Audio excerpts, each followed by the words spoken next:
माननीय गृहमंत्री महाराष्ट्र राज्य आणि गृहराज्यमंत्री आणि गृहसचिव यांना माझं अपील आहे की मागील 2 वर्ष आणि त्याच्या अगोदर अपर्णा चांदसकर,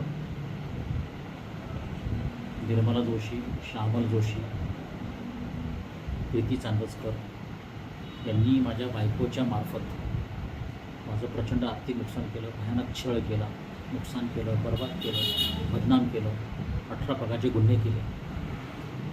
तर मी जर छत्रपती संभाजीनगरच्या पोलीस कमिशनरकडे गेलो किंवा सिडको पोलीस स्टेशनला गेलो तर ते माझी तक्रार घेतील का?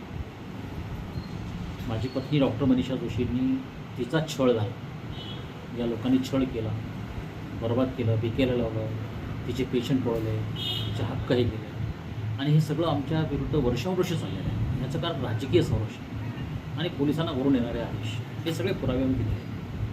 डॉक्टर मनीषा जोशींचं घरदार सगळं बरबाद केलं, करिअर, मनशक्तीने शरद पवार मुख्य साक्षी झाले. पण आता ते मागची गोष्ट झाली. मागील 2 वर्षामध्ये जो छळ झाला, मला आत्महत्येला प्रवृत्त केलं आणि मी सगळ्यांशी लढू नाही शकतो. एकाच वेळेस कसं पोलिसांशी, गुंडांशी, गुन्हेगारांशी. 15 डिसेंबर 2009ला मला भाजपच्या लोकांनी मारायचा प्रयत्न केला. त्यात राष्ट्रवादी काँग्रेसचे लोक कोण होते?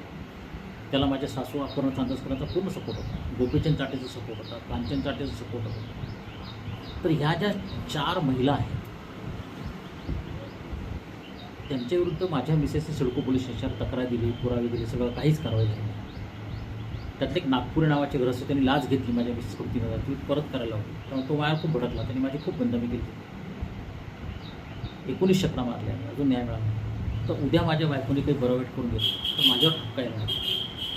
आणि म्हणून नाईलाजाने या व्हिडिओद्वारे मी डॉक्टर मनीषा जोशी यांना घटस्फोट देत आहे. मी माझ्या बायकोला घटस्फोट द्यावा अशी मुंडेंची इच्छा होती, शरद पवारांची इच्छा होती. हे सगळं काही सिद्ध झालेलं आहे. कुणी काय काय गुन्हे केले आमच्या विरुद्ध, मला कसं बरबाद केलं गेलं, बेकारी लावलं गेलं, सगळं समोर आलेलं आहे. तर आमचं टॅलेंट ज्यांना वापरता नाही आलं, आमची शक्ती, नॉलेज वापरता नाही आली, ज्यांना आमच्या पकड नाही ठेवता आली, ज्यांना लाचार नाही करता आलं, ज्यांना विकत नाही घेता आलं, तर ठीक आहे, जे काही झालं झालं. पण आता मी या जगातून चाललो आहे. माझ्यानंतरच्या कोणत्याही गोष्टीला डॉक्टर मनीषा जोशींना जबाबदार धरण्यात येऊ नये. कदाचित उद्यापासून मी हल्ले करायला सुरुवात करेन, त्याच्या डॉक्टर मनीषा जोशींना जबाबदार दिले जाऊ नये. आणि पहिला हल्ला मी चांदसकर कुटुंबियांवरच करेन. आणि ह्याची कल्पना मी सिडको पोलीस स्टेशन, गृहमंत्र्या सगळ्यांना आत्ताच देत आहे की न्याय मिळण्यासाठी.